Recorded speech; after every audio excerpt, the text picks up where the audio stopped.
In this video, we are going to study about magnetic force on moving charge, current carrying conductor, and also two parallel conductors, and then talk on coil and also motion of charge in magnetic and electric field. Let's start off with 4.3, which is force on a moving charged particle in a uniform magnetic field. So what is a magnetic force? Okay, imagine you have a uniform magnetic field. So the cross sign indicates that the current is going into the page. We have a charged particle which will move into the uniform magnetic field with velocity v, and then the particle will reach to this point and it will still move with the same velocity, but because it is in a uniform magnetic field, it will experience a magnetic force Fb. When the charge is at this point, it will have a different direction for velocity and magnetic force. So we can actually see that the charge is moving in a circular path. So the path of the charge can be drawn with the dotted line. So the magnitude of the magnetic force Fp can be found using F is equal to QVB sine theta. For B, if you have a cross sign, then it indicates that the magnetic field is moving into the page, and if you have a dotted circle, then it indicates that the magnetic field is going out of the page. The vector form for this equation is QV cross B. The direction of the magnetic force can be determined by using Fleming's hand rule. So there are two, which is the first one is the left hand rule, which is for positive charge, and then Fleming's right hand rule is for negative charge. The thumb will be pointing the direction of the magnetic force, and then your index finger or the first finger is showing the direction of the magnetic field, and then the second finger is showing the direction of the velocity. Let's look at example 1. We want to find the direction of the magnetic force F, which is exerted on a charge in this A and B.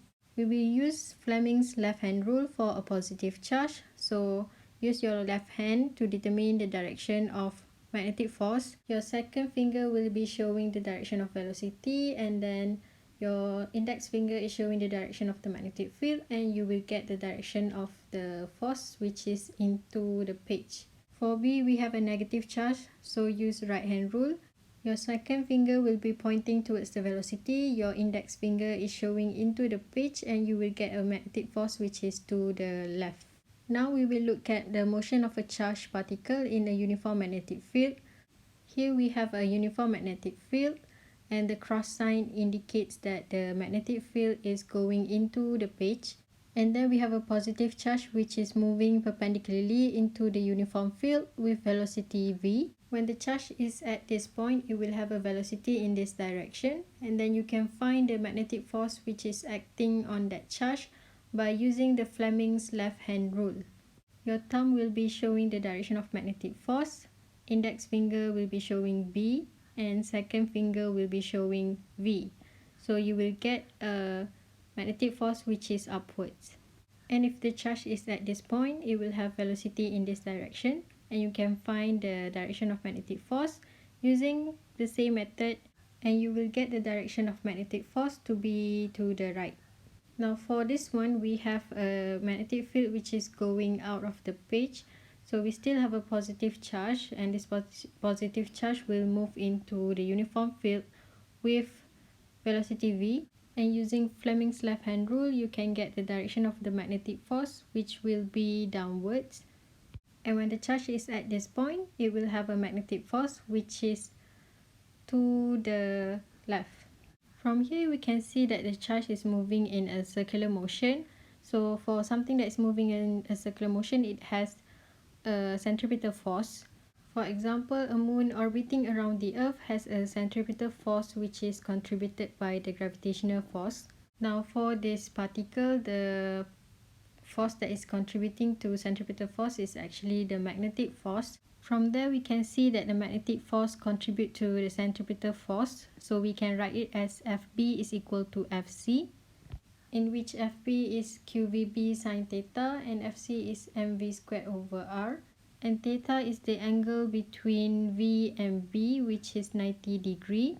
So we can get QVB sine 90 equal to mv squared over r. We can cancel out 1v from both sides, and then we are left with QB equal to mv over r.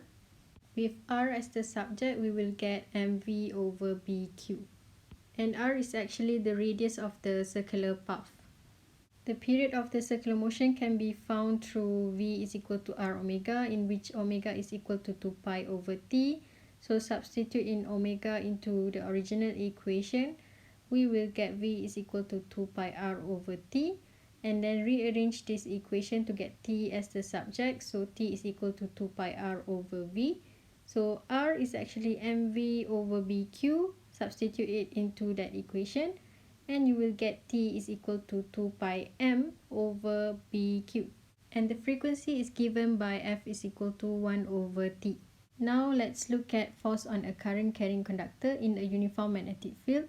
So if you place a current carrying conductor inside a magnetic field, a magnetic force will act on the conductor. You can find the magnitude of the magnetic force by using the formula. F is equal to ILB sine theta, and then the vector form can be written as F is equal to IL cross B. Theta in the equation is the angle between I and B. To determine the direction of magnetic force, we can use Fleming's left hand rule. So the thumb will be pointing the direction of the magnetic force.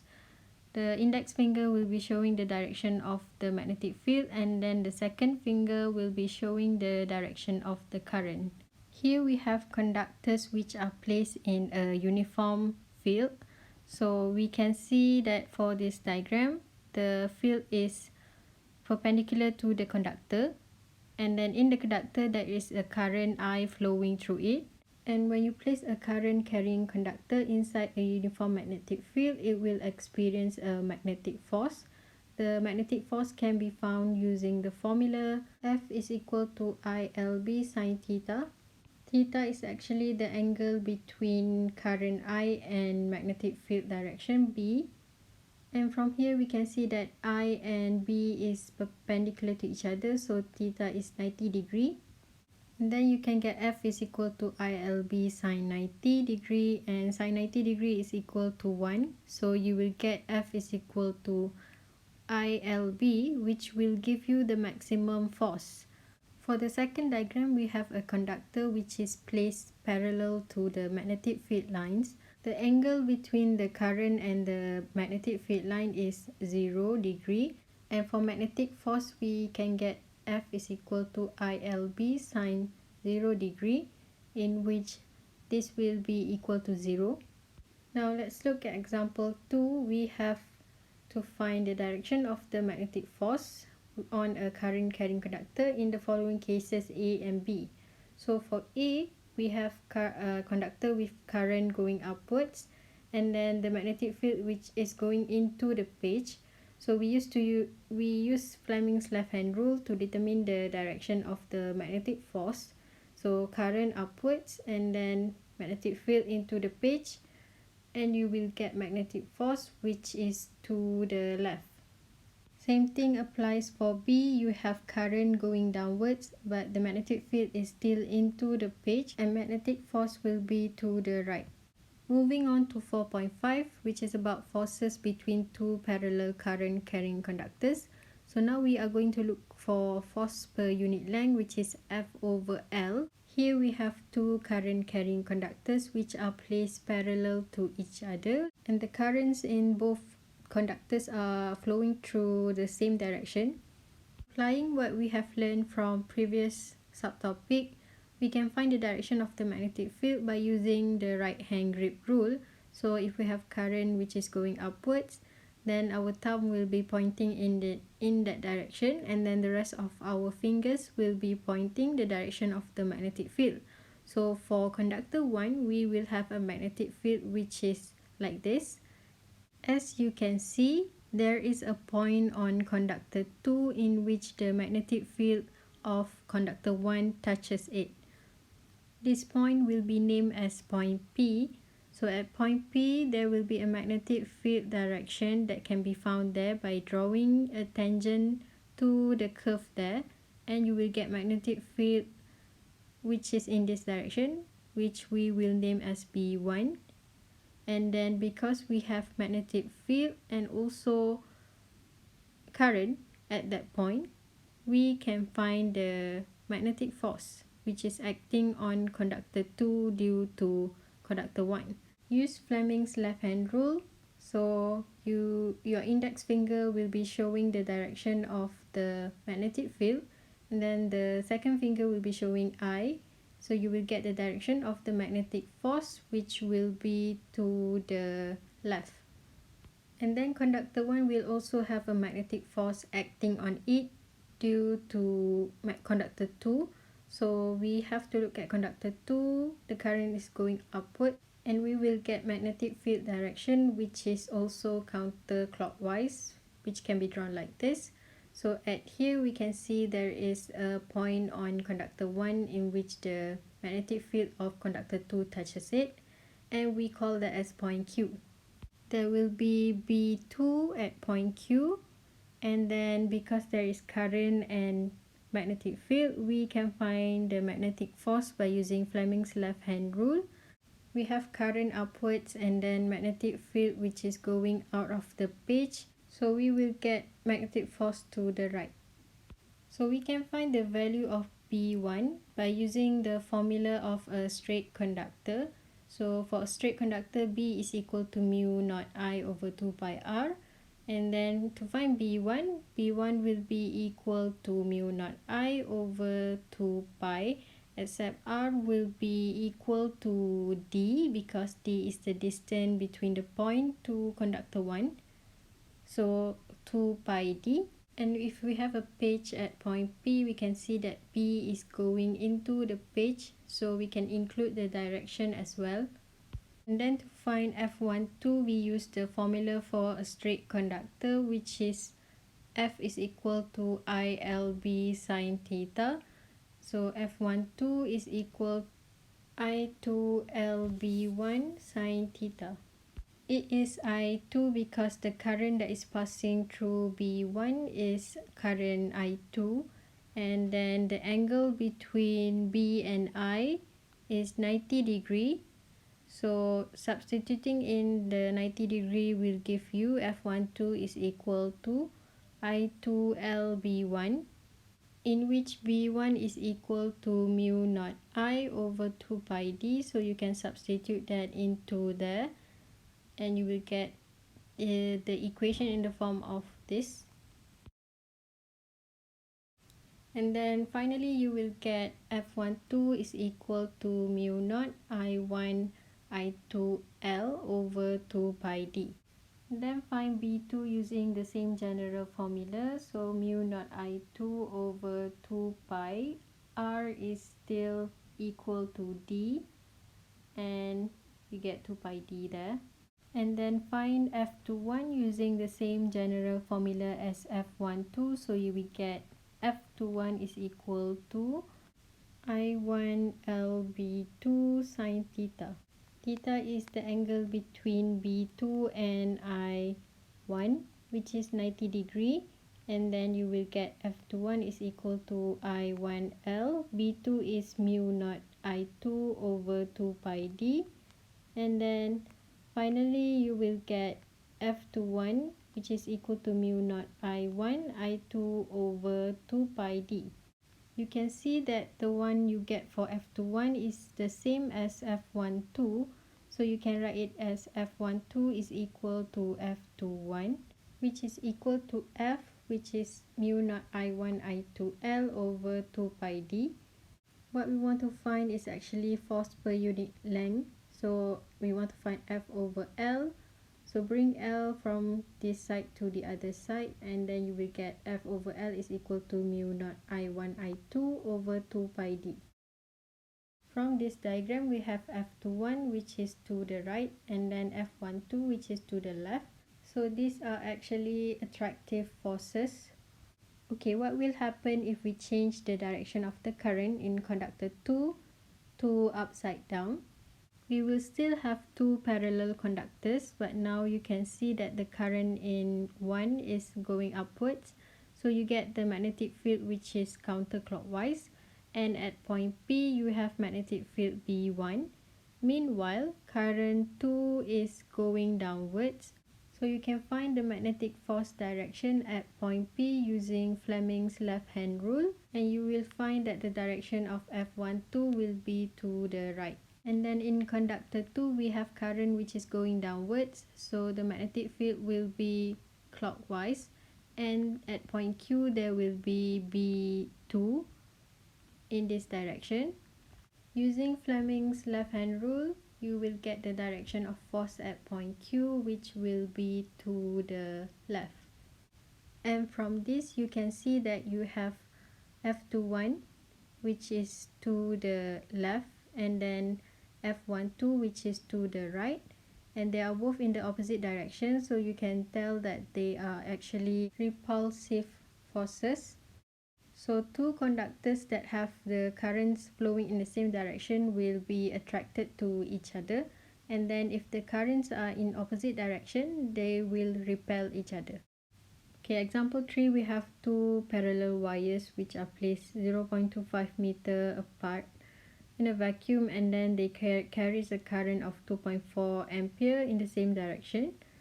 And then we have to sketch the label diagram to show the direction of the force on each wire. Start by drawing the two parallel wires, and then there will be a distance d between them, which is actually 0.25 meter. Each wire carries a current of 2.4 ampere in the same direction, and then we have to sketch a label diagram to show the direction of force on each wire. So there are two methods to solve this. First is by finding the direction of magnetic field by using the right hand grip rule, and then finding the direction of magnetic force by using Fleming's left hand rule. However, a simpler method is that we know that the currents in both wires are actually flowing in the same direction. So if currents are in the same direction, there will be an attractive force between them. So F21 and F12 will be directed towards each other. For question B, we have to find the force per unit length between the wires. So F over L, we can use the formula mu naught I1 I2 over 2 pi d, and then substitute in the value of mu naught, which is a constant, and then I1 is 2.4 and I2 is also 2.4, divided by 2 pi, and d is given, which is 0.25 meter, and you will get 4.6 times 10 to the power of negative 6 Newton per meter.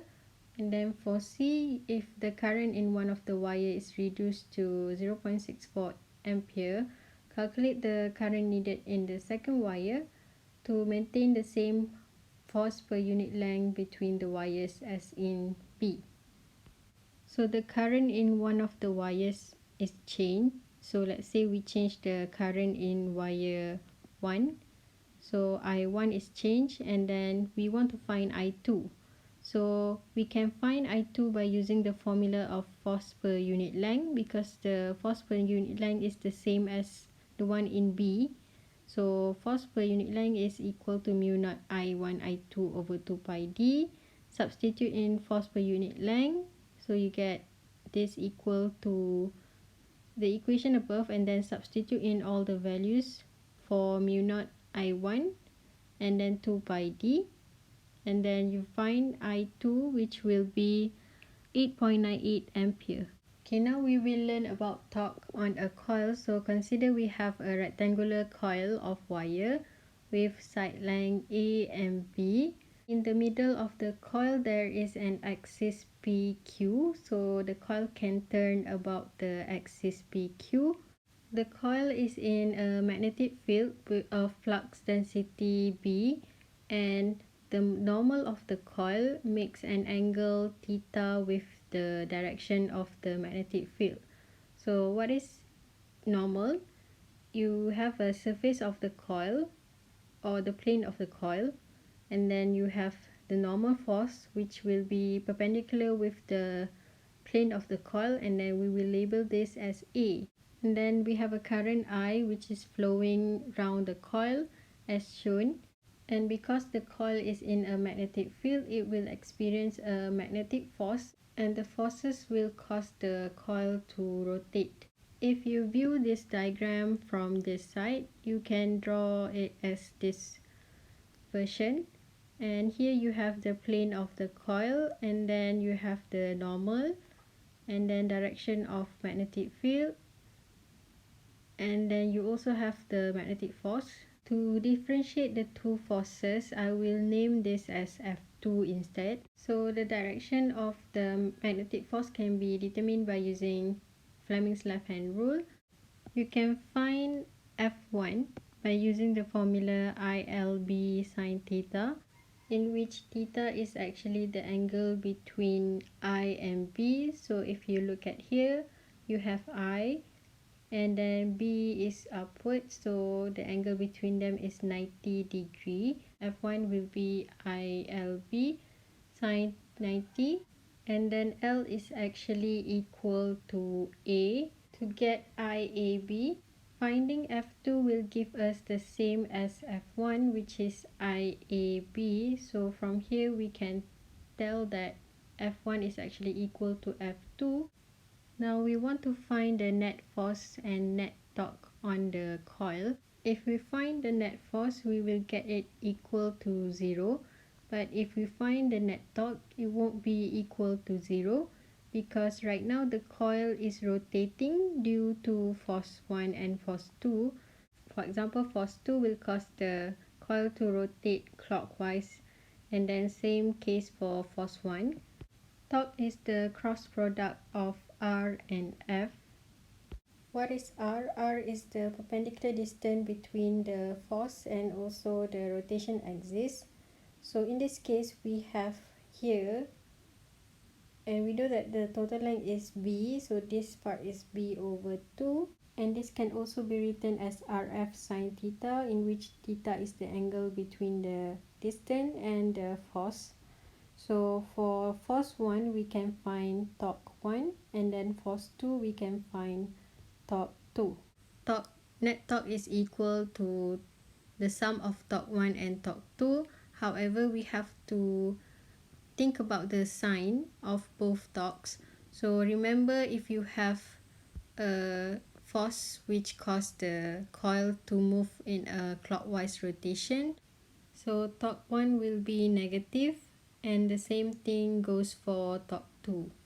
So net torque is equal to negative torque 1, negative torque 2, which you can rewrite using the formula RF sine theta. So torque 1 will be negative F1 B over 2 sine theta minus F2 B over 2 sine theta.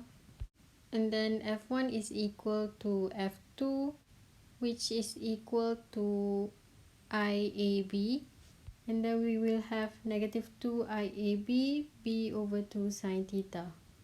And finally, we will get it in the form of negative IABB sine theta. So we can also write this as negative IAB sine theta, in which capital A is equal to AB. There is a negative sign here, however, the negative sign can be ignored when we want to find the magnitude of the torque, IAB sine theta. And if we have to find the magnitude of torque for a coil of n turns, then we just have to multiply torque with n. So n will be multiplied with IAB sine theta.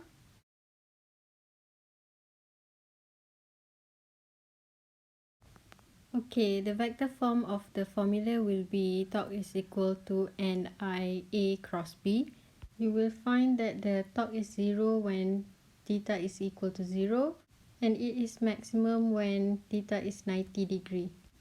In this figure 3, we have the plane of the coil, and then we have the normal, which is perpendicular to the plane, and we label that as A. And then you can see that A and the direction of the magnetic field is parallel to each other. Theta will be equal to 0, and using this formula we will get torque is equal to 0.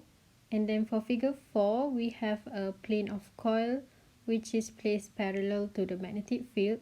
Hence the direction of A will be perpendicular to the direction of the magnetic field, and you will get the angle between B and A 90 degree. Using this, we will get torque, which is NIAB, and that is the maximum torque.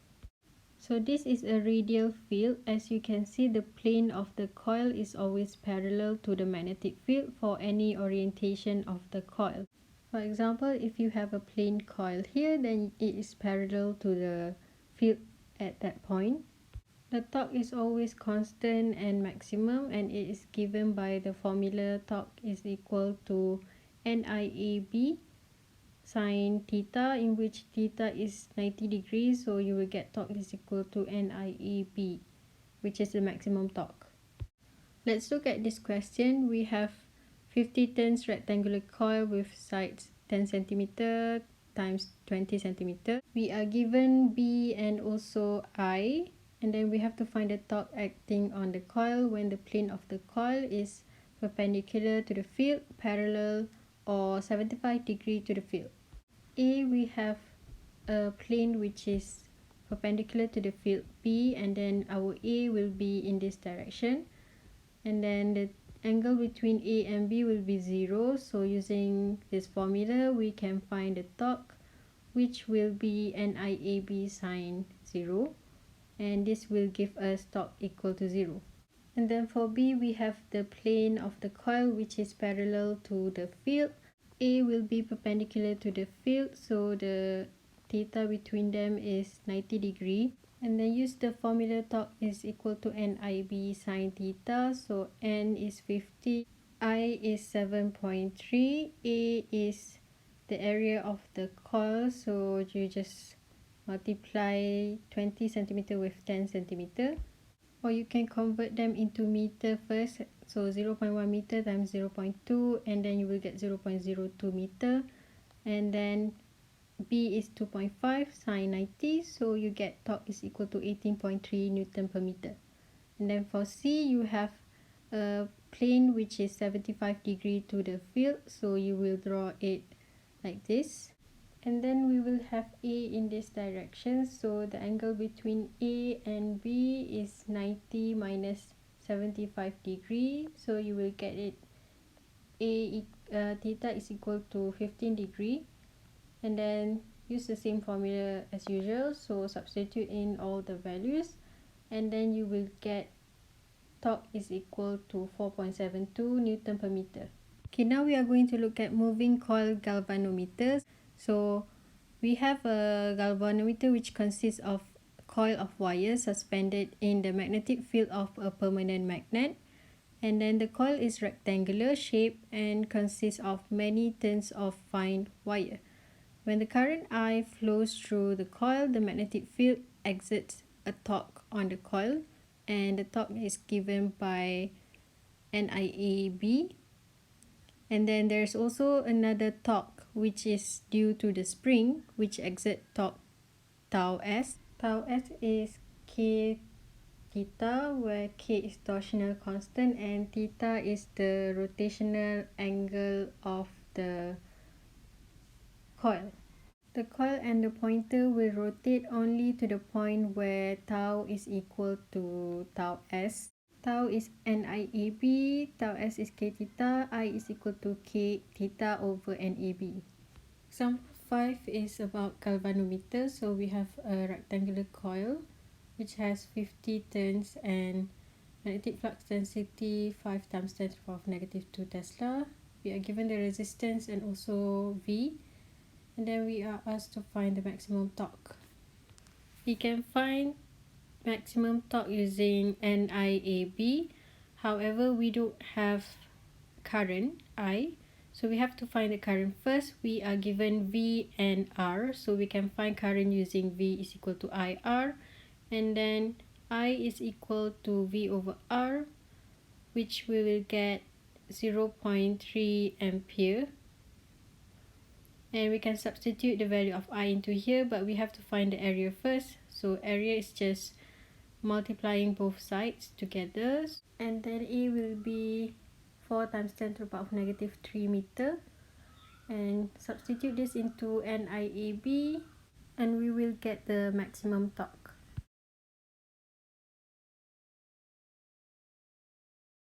Okay, the last subtopic is about motion of charged particle in magnetic field and electric field.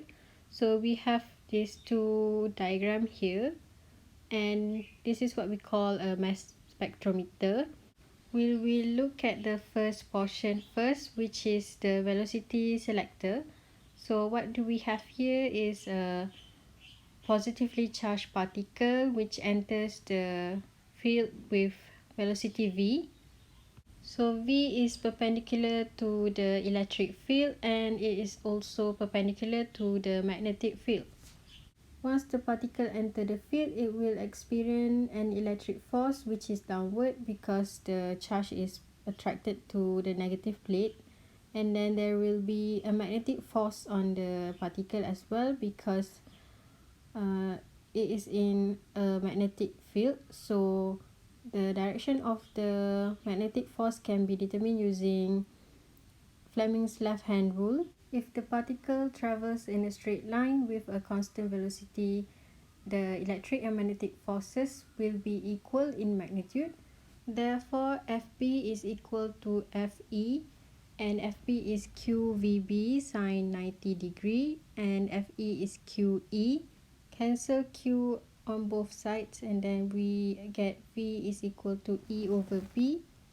So this is the velocity of the particle. After the particle passes through the velocity selector, it will enter the next region, which is the region that consists of uniform magnetic field only.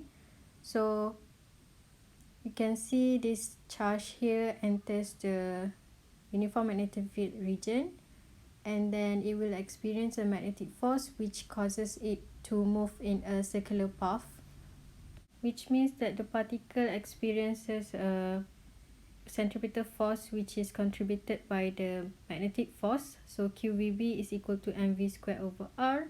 Cancel out V, and then you will get Q over M equal to V over RB. V is E over B, and you will get Q over M is equal to E over RB squared. The function of a mass spectrometer is to determine the value of Q over M for any charged particle.